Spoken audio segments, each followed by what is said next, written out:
Hindi, ano yun? Ano ang sinasabi mo, ma'am? Anong sinasabi mo? Dapat pa nga ganito, pag DDS, dapat laging special. Kasi mga DDS, mga gold, tumahimik kayo!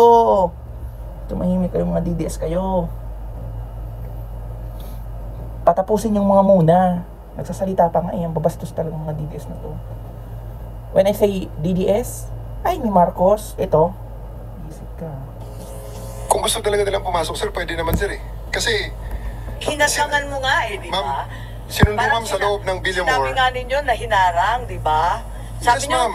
Eto, kasi mama, gabi na, matagal na. ma'am, I did really prevent that from the VP. I told the president that she can visit her on the detention cell in Hague. Sabi Yeah, ko good point. kung gusto niya talaga. Pero Sabi kasi mo nga naman, makapasok, pero ma'am, sa kabilang sandali, ma'am. dako sinabi mo you prevented her. Alin ba talaga? Let me clarify, ma'am, hindi pa ako tapos, ma'am, eh. Hindi, iba-iba lang yung sinasabi mo eh. Ma'am, patapusin niyo ako kung pwede. Aray. Kung pwede, ma'am. Di ba? Okay lang. Kapal ng mukha mo, Amy. Kasi ma'am, meron sila Ulitin natin. 5 other vehicles. Nakapasok at sinundo sila, sir, Forward. being said and done. Sir, if you will allow me, sir. This person is Sabi mo eh. Ma'am, patapusin niyo ako kung pwede. Kung pwede, ma'am. Okay lang. Perfect. Kasi ma'am, meron tayong... I think the resource person is If you will allow me. Sir, if you will allow me. Sir, Okay, sir. Kaya nga, but please. eto sir, ah. Ang bastos mo, ha? Mga bato, ha? After all was being said and done, yung sasakyan ni Hanilet, sir, and 5 other vehicles. Okay, ako na nga lang. Ganito yung nangyari, guys. 12 hours to 14 hours estimated ang paghihintay nila. Sara Duterte was already informed na pwede niya nang puntahan, ha? Puntahan. Pero, tumagal pa ng, I'm not mistaken, you can search. Pero, ito yung mga 6 to 8 hours. 6 to 8 hours or before umalis na. Diba? Saka lang dumating ang lola mo. Napaka-importante. Tinatry niya na ma-prolong pa ang pag-stay ni Digong. The very first or the very mere fact,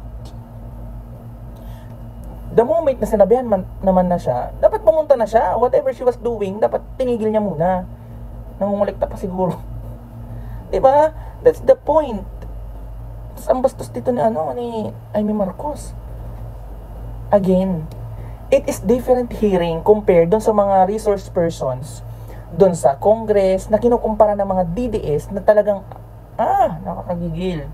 Mga DDS, you are all incomparable talaga. Nakakapikon kayo. Mga DDS kayo. Sobra na. As in, nakakapikon. Diba? Kinukompare nyo yung way of the hearing from Senate versus yung sa Congress. Na yung mga halata ng mga sinungaling, mga vloggers.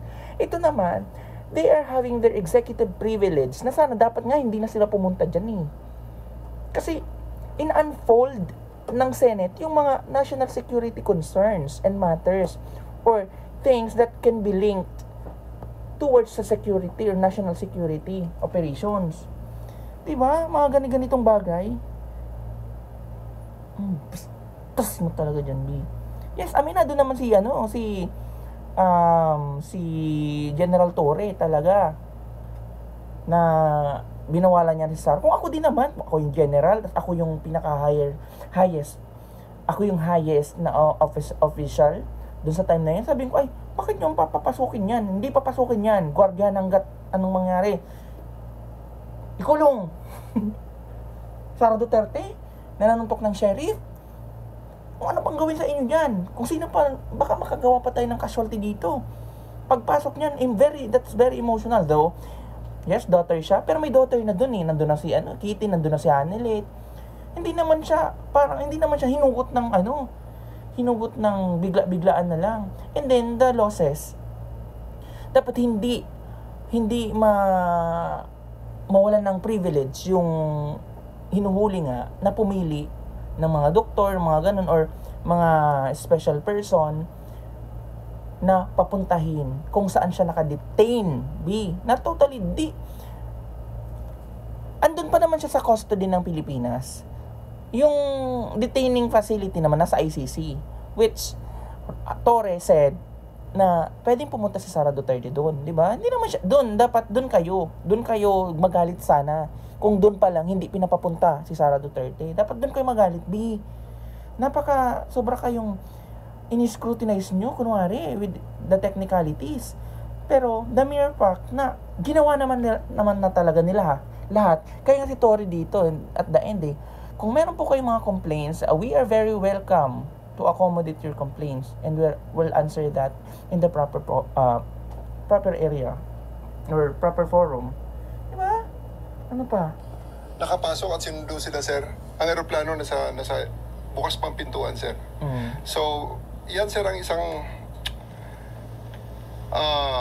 nakakapikon kasi talaga kung ako dyan. tumayong balahibo ko nun, sir. Noong panahon na nakita ko, andyan yata si VP Sara, andyan si Bongo nakapasok na. Kasi sinusundo na, sir, si Hanelet at saka si Kitty, sir. Okay. Dito sa time na ito, guys, hindi natin alam kasi nga anak siya, di ba? At Vice President, hindi din naman nag-iisip si VP Sara. Buga ng buga. Di ba? Abogada. Nabuga ng buga. Hindi nag-iisip. Tapos hanga kayo dyan sa katalino ni Sara Duterte. Anong achievement na achieve niyan? When it comes to academics. And the way siya magsalita. Diyos ko. Parang malinaw lang sa IAS.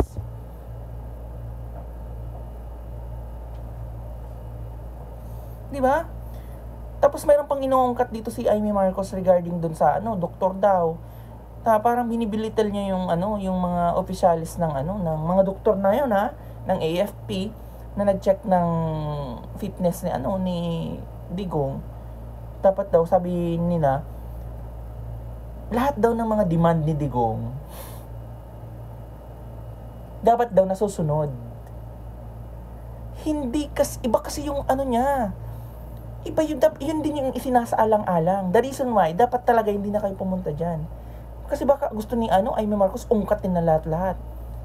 Guys, Digong is a heavy person. Siya, ang dami niyang mga pwedeng gawin. Si Kibuloy nga, di ba? Ang nahirapan masyado silang mahuli. Di ba, guys? Si Digong pa, daming connection yan. Yun na yung pinaka-pagkakataon nila na para hindi na mahirapan Ang di nyo lang matanggap, nautakan kasi kayo. Nautakan kayo. Yun yung di nyo matanggap. Kaya kayo ganyan. Diba? Yun yung talagang mapipikon kayo kasi nga, natalo kayo when it comes to wit and strategy. Dagdag ko pa nga yung di ba nag-post si Digong na don't worry guys, I'm healthy, I'm okay. Or, hindi naman sabi nag-healthy, but okay ako, wala akong problema. Mga ganun. Hindi na kasi papasok ang all technicalities kasi nga meron dalawang force Yung Philippine force when it comes to laws and or rules and regulations, and then yung ICC. 'Di ba? Kaya Supreme Court dapat yung hintayin natin kasi ang Supreme Court very wide yan very broad mag-isip. 'Di ba? Hindi yung gano'n lang kung lang sasabihin ni Amy Marcos. Ang linaw-linaw na. Sana all malinaw. Pero lagi kang naguguluhan. Ano yun? Excuse me. Si Bato naman, parehas kayo nagkakalinawan, B. Pero ang ka-unfairan nyo, hindi nyo malinawan, no? Diba? Sana it applies to all na kung yun palang gusto nyo, lahat ng mga kinokolekta dyan or inaaresto, pag hinuhuli, huli ka na, sige, tatawagan namin sinong gusto mong tawagan. Hindi naman yun ang nangyayari. Pag may mga kriminal na, or mga suspect na nahuli, diba, matik yan, dinadala agad sa facility for questioning, mga ganun-ganun. Malamang yung facility andun sa dahig, dapat madala na yun doon na siya magpaliwanag. Diba, doon ginagawa niyo, tapos ayun gawin kay Digong, yan? Yan nga lang I don't